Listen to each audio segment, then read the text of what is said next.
Hi, I'm Haley Boyko, and this is my critical assignment video.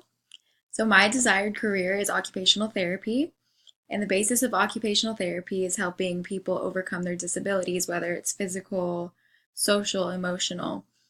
The main objective in this career is to get your patients and clients back to their independence and control over their everyday lives.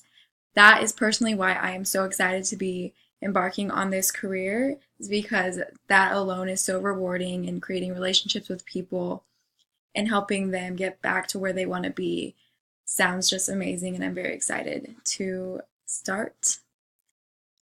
So the first professional organization that I researched is probably the most popular one in occupational therapy, and this is the American Occupational Therapy Association, also called AOTA.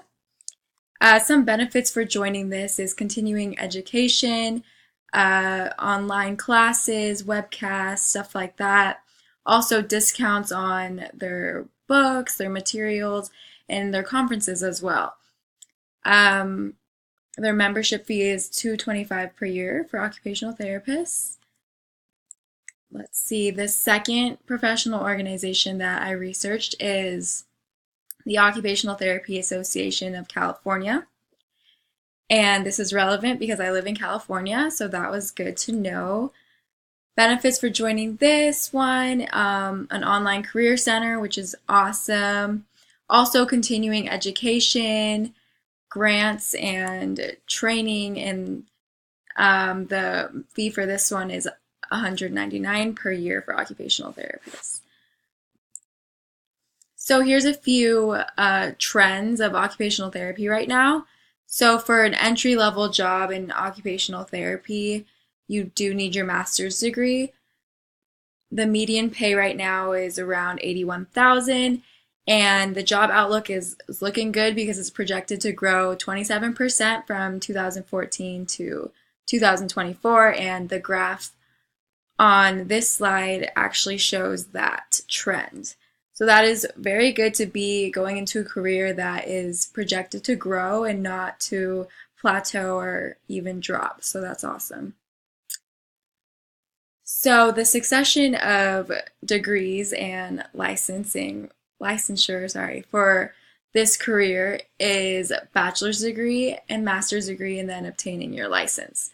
So right now I'm on the road for my bachelor's degree, obviously.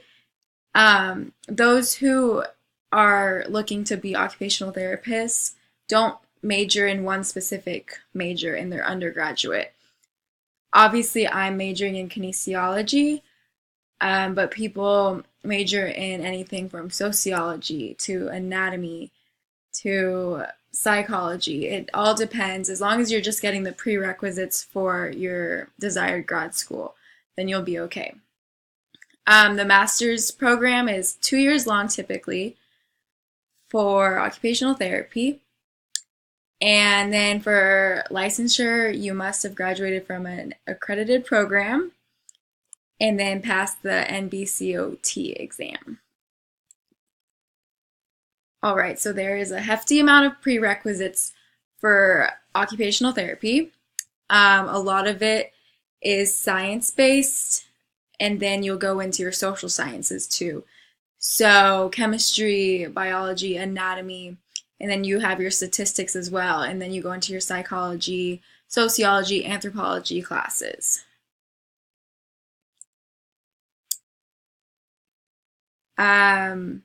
Obviously, field work is needed for grad school as well, and a minimum GPA. So I'm going back to this slide. I talked about two grad schools that I am particularly interested in, and that is University of Washington and then Loma Linda University. So they both have very similar prerequisites. Going back to University of Washington, the GPA needed to graduate is 3.0 or higher.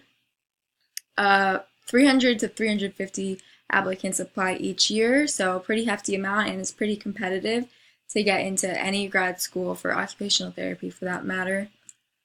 Going to Loma Linda now, Same thing, a minimum GPA of 3.0.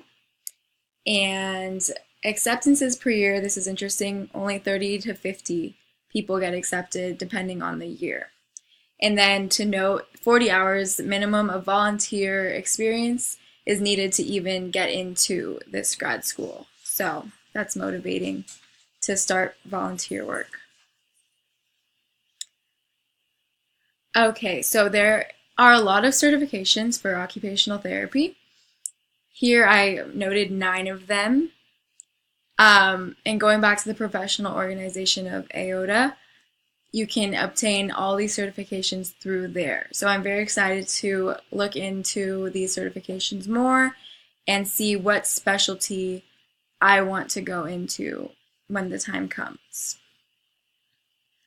Okay, and going to the upper division requirements for kinesiology, these are the 4 I picked out.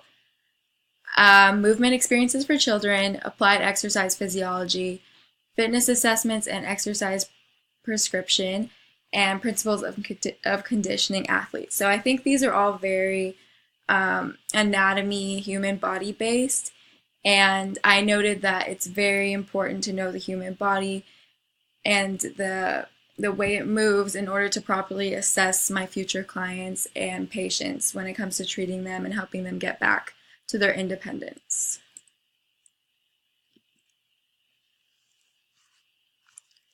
Okie doke. So I related occupational therapy to psychology and sociology. And this is interesting because I am minoring in psychology because I think occupational therapy is a great combination of both health science and social science.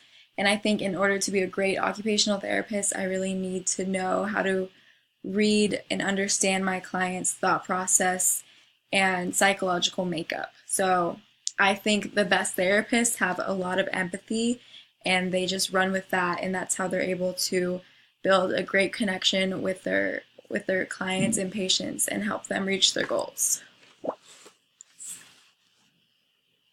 Before I get into faith integration, I want to talk about my interview experience with Jill Coomber, who is an occupational therapist. I was pleasantly surprised to learn so much from her and just get so excited about doing what I want to be doing. So an interesting thing about her is that she is certified in neurodevelopmental specialty in occupational therapy, and she works with a lot of stroke patients and stuff like that. And honestly, before I even talked to her, I didn't even know that that was a specialty and certification in occupational therapy. So that was awesome to learn that and to see her passion in this career. And she actually works in home health now, whereas before she worked in hospitals and rehab facilities, but moved on to home health and really enjoys reaching out to patients and going to their home and getting that connection there and literally helping them reach their independence back in their very home. So it was very, very rewarding to talk to Jill Coomber about this career and learn so much from her. So I really, really appreciated that. And yeah, I had a great time with her. And then touching on my cover letter and resume, like currently, in my cover letter, I explained why I'm really passionate about becoming an occupational therapist, why I really want to help others get back to their independence, like I keep saying. And in my resume, currently, I have a few things going for me that kind of relate to occupational therapy. I'm actually a personal trainer, and that really helps with the whole human body aspect of occupational therapy. I also work at GNC. I like knowing about nutrition, about health supplements, and of course that all goes hand in hand with occupational therapy. I have a good amount of volunteer experience when it comes to outreach and like homeless ministries and stuff like that. I will say I really need to get on top of working with occupational therapists and gaining that volunteer experience while I'm ahead. before, grad school creeps up and I don't have as many hours as I need. So that's that. I need to take steps towards that. And actually talking to Jill, she said, hey, if you ever want to come ride along with me and with my home health practice, then that's totally fine. That'd be awesome. And she even offered to like write me a recommendation when the time comes for grad school. So I'm already getting connected in the career and I'm super excited about it.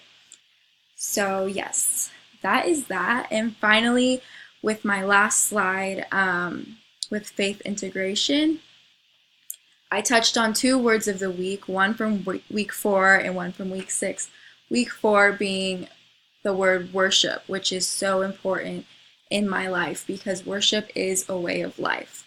It is how I strive to live my life. Of course, it is an everyday battle, but I try to live that way, constantly worshiping God and constantly looking to the Most High for guidance and for my path. So I actually go to a church and our whole symbol is cross equals X. And it basically means once you take up your cross and once you follow Jesus every day of your life, you are setting yourself up for a life of multiplication. Worship means that your life will multiply. So that is an amazing word and way of life that I strive to live every day. Week 6, the word choice really stuck out to me. And this is because at the end of the day, really everything we do, everything we believe in, and everything we think is because of what we choose to be and how we choose to act and what we choose to think. So I wrote here, which path will I follow? And am I able to control my mind? Because there's so many paths that we can follow. There's this path and this path and this path, but can we focus on the right one? Can we focus on God's will for us? And am I able to control the negativity in my mind and put it to the background and bring the positivity and just hope and faith into the forefront, to live the best life that I can live. And it really, at the end of the day, like I said, is my choice. And it, like I said, talking about the worship, it's an everyday battle, and so is the choosing.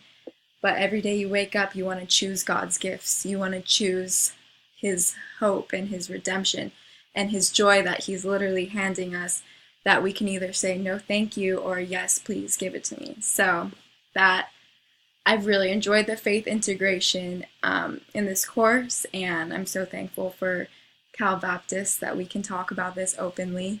So yes, thank you so much. This was my final presentation and I hope you guys enjoyed it.